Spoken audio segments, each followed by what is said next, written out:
Well, hello and welcome back. This is Mike from Music City with another installment of what we are calling Ranking Records. Today, we're going to take a little different twist and rather looking at one particular artist or band. We're going to do a look at what I'm calling classic live albums of the classic rock era. And my ground rule for what is classic rock, I'm sure there's a lot of definitions, but I'm going to say, okay, it's everything from the breakup of the Beatles to the beginning of the Sex Pistols. Because I think there's a lot of live albums later on after that landmark event that we're likely to cover as well too. But mostly we're talking about records in the 70s that were out there to document tours. You know, back then it was pretty much a staple of any artist recording contract that the requisite live album was eventually released along with a greatest hits package. But you know, things have really changed, I think, with the predominance of live music. That live albums just don't mean what they used to anymore. A lot of bands put out every show online or through places like Nugs. There's a lot of streaming, a lot of catalog reissues of classic performances. But you know, these albums that we're going to look at here were part of a band's regular release, pattern or whatever. And I think you're going to find some great records here. And I'm already thinking about the ones you're going to criticize me for not including. So maybe at the end I'll mention a few that we're bubbling under. And we're going to pick 10. And I don't know, I kind of toyed with the order here. I don't think the order is so important. I just would like to really bring these classic albums to your attention if you're not aware of them. And one thing too, I'm not going to try to be a Wikipedia regurgitator, giving you a lot of the facts about these records. I'm going to more speak from my personal feelings about the records, and maybe we'll throw in a little facts here and there. But let's get started. We've got 10 to look at here. Oh, one thing I do want to mention before we get started is that you're going to see that, you know, these albums were really a very valuable part of these bands' catalogs, if evidenced alone by the fact that I think every one of them here was eventually reissued, like in most of them, in a super duper, package with outtakes and bonus tracks and things like that. So they all had a life of their own back when record companies started scouring the vaults and reissuing classic records. Now, number 10, I bet this isn't on too many people's list, but when I was looking through, I just really have a very soft spot in my heart for this record. And number 10 is the Beach Boys in concert. This was a document of their 1972 tour. The recordings on here, a lot of them were recorded at the Capitol Theater in Passaic, which was a venue that I frequented quite a bit. I didn't see them then, but I did see this incarnation of the band later on when they played the Roosevelt Stadium in Jersey City. And what I really liked about this was I thought the band was the best ensemble that the Beach Boys had ever put together. They had joined forces with two South African musicians, Blondie Chaplin, who sang and played guitar. You might recognize his vocal on Sail on Sailor, and also a second drummer, Ricky Fattar. You had Carl and Dennis Wilson in the band. Brian was not with the band at the time. They were just coming off of their Holland record, which was the record after Surf's Up. Two just fantastic records, to show that the Beach Boys, were a lot more than just singing about, surfing, and not that there's anything wrong with that, but just a great document of the band. They did all the classic songs. It was the Al Jardine with Mike Love. Just a great tour, great band, and just a great record. Didn't get a super deluxe reissue treatment, but there are a few bonus tracks on the CD version from the original live album. I recommend this one for good document of the Beach Boys. Number 9, Waiting for Columbus by Little Feat. Now, Little Feat's a band I never got to see live. I had chances and I missed them and I regret them.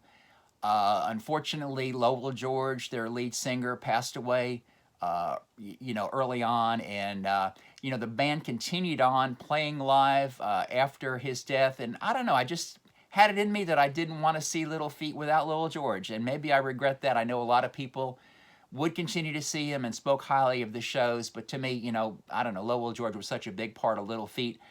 Again, I regret not seeing him, but what a great record. You know, they had a horn section supplementing them. This on tour, just really, you know, just a great live band. And this CD release got a bonus treatment with a lot of extra tracks, so worth picking up.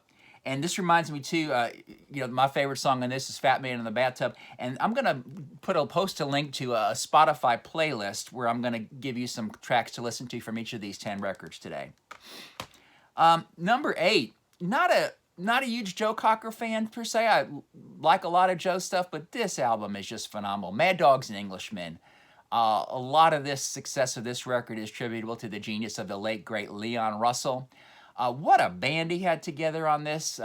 You know, he was singing along with Rita Coolidge. You had, I believe you had on the horn section the late Bobby Keys, and you also had Jim Price. I think Jim Keltner was on drums. Just a fantastic, you know, sort of review type show. This did get extended treatment, and man, I missed out on it. They actually put out a 6 CD box set. At the time was $50. Look on eBay now, it's $500. Just a great ensemble kind of show. And also, if you want to watch it, they did release it on video. Great thing to watch. Joe Cocker, Mad Dogs and Englishmen. Number 7, I'm expecting a little heat on this one, but Frampton Comes Alive.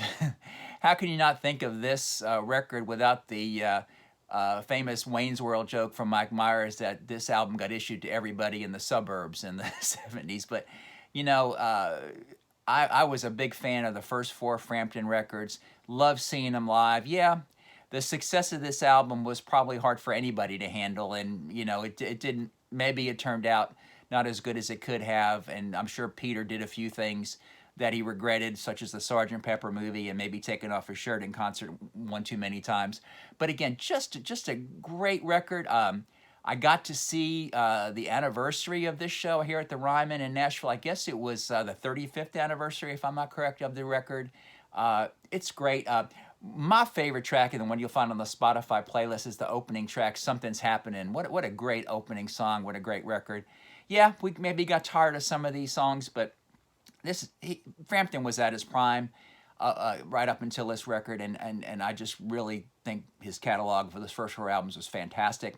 One interesting tidbit about this that I did not know, most of the recordings on here I believe came from a show in San Francisco, but I posted something on my blog back then about a show that I saw at Nassau Coliseum where Frampton opened up for Rod Stewart and the Faces, which turned out, I believe, to be the last Rod Stewart and the Faces show. Very interesting trivia note. But when I posted that to Twitter, Peter Frampton actually replied to my tweet saying that this picture here was taken at that Nassau Coliseum show, something which I wasn't aware of. So that's kind of cool. Number 6, Live at Leeds. Again, it got a expanded treatment here.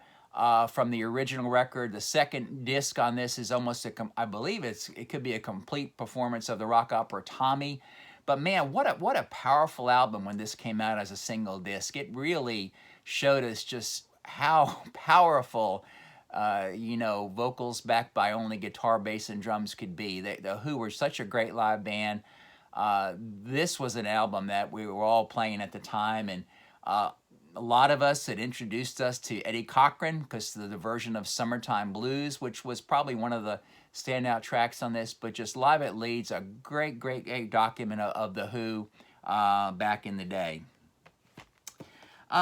Number 5, I think probably one of the only tours that I really got to see on the ones that I'm going to go through here. But that's the 1974 release by Bob Dylan and the band, Before the Flood. This was Dylan's resurgence after being away from the stage for quite a while following his motorcycle accident. I got to see the show at Madison Square Garden. You can find a little story that I wrote about that on my blog, musiccitymike.net.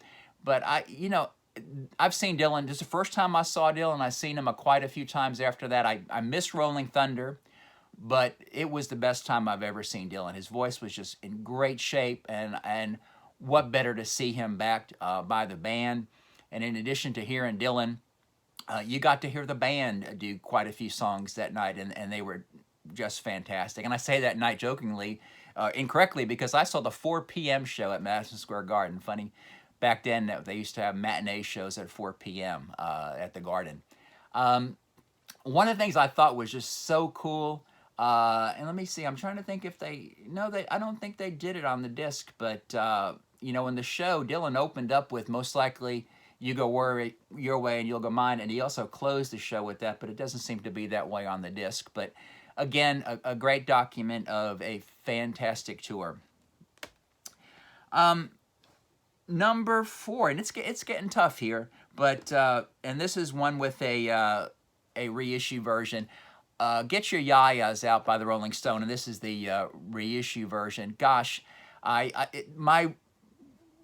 started looking back at this recently after reading the great Joel Selvin book about the Altamont Music Festival. Watched the Gimme Shelter movie, which is about that, and then kind of went back to the Get Your Yayas CD, which is the document of that tour. You know, there was a little bit of we had about 4 unreleased tracks here. They also released the sets of the opening acts, B.B. King and Ike and Tina Turner. And then there's a couple of live videos, and you've also got those live videos in Gimme Shelter. Man, I tell you something, if you watch this and don't come away thinking that the Rolling Stones were the greatest rock and roll band ever, I don't know, I'll disagree with you. Man, they were just really on fire, and just some great stuff. It's got so many great songs, and, you know, this was really a great document of really rock concerts becoming, you know, more and more popular.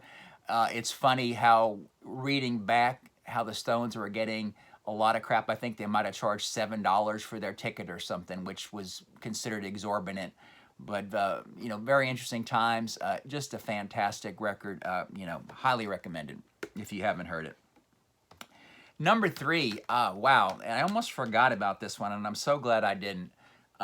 Elton John, 11/17/70. On this side of the Atlantic. On the other side of the Atlantic, they use the British Convention, and it's called 17/11/70. Elton John, God, I can't believe that it's just becoming 50 years old. And it was, you know, it was one of those things that as I grew up knowing this album, you know, always when that date came up on the calendar, it always reminded you of the anniversary of this great performance. This emanated from a radio broadcast in New York City that I understand was highly bootlegged at the time. I wasn't really in the bootleg scene, so I didn't see it. It initially came out in an abbreviated version, and like on this, and let me jump ahead. Record Store Day, I think it was Record Store Day last year. It got the vinyl treatment, and it's got the full concert. And wow. You know, this was just Elton John, Dee Murray, and Nigel Olsson, just the 3 of them, just going crazy, and it was fantastic. Highly recommended if you don't have this one. 11/17/70 by Elton John. Just a powerful performance. Number 2, Rock of Ages by the band. So the band makes a repeat performance in this list. What a great record. You know, this got some bonus treatment here on this CD release, and it later got a super duper bonus treatment in this version here, live at the Academy of Music in New York. Dylan makes an appearance on this, but just the band at their absolute, you know, finest. This was a few years before The Last Waltz. You know, which reminds me, I've kind of excluded these Last Waltz things, Bangladesh and Woodstock. We might cover those at a later date. I'm just trying to really document great tours. Just a fantastic live set. You've got appearances by Dylan here. Although I didn't see this tour, I got to see the band play at the same venue a few years later when it was changed. The name was changed to the Palladium, and had an interesting thing happen. I was waiting backstage to watch people come in and out, and actually met Bruce Springsteen that night, who was attending the show, and got to speak to him for a few minutes. So, number 2, Rock of Ages by the band, just a fantastic live set. Which just brings us to number 1, and again, it's a band that I'm a fan of, but not a huge fan of, but gosh, in terms of live records and records that really, a live record that really made a band what it eventually became success-wise, the Allman Brothers, original release entitled At Fillmore East. This is a later version of it, which is called At the Fillmore, more complete, more bonus tracks. I know I didn't believe there's even another version on top of this. Fantastic stuff. The late Duane Allman, what an amazing guitar player. Listen to jams like In Memory of Elizabeth Reed. I mean, wow, it's just some really, really great stuff. Greg Allman's vocals, just one of the best blues rock singers of all time. Just fantastic stuff. So those are my 10 classic live LPs. I mentioned there'll be a playlist on Spotify that I'll give you the link to. Before I go away, I'd love to hear what albums you would like to add to this list. Some of the things that I considered were, my bubbling under, were Four-Way Street by Crosby, Stills, Nash & Young. The Song Remains the Same by Led Zeppelin. Derek and the Dominos live at the Fillmore. Just a couple of the ones that I thought about. I'd love to hear what else you have to say. But hey, this was fun. A little bit of something different. We'll try to do that from time to time. I hope you like these videos. If you do, please go on to YouTube and help support my cause here, whatever that is, and press like and subscribe and share them on social media. But again, this is Mike from Music City. You can find my other stuff that I've written on musiccitymike.net. And thanks so much for listening. Bye-bye.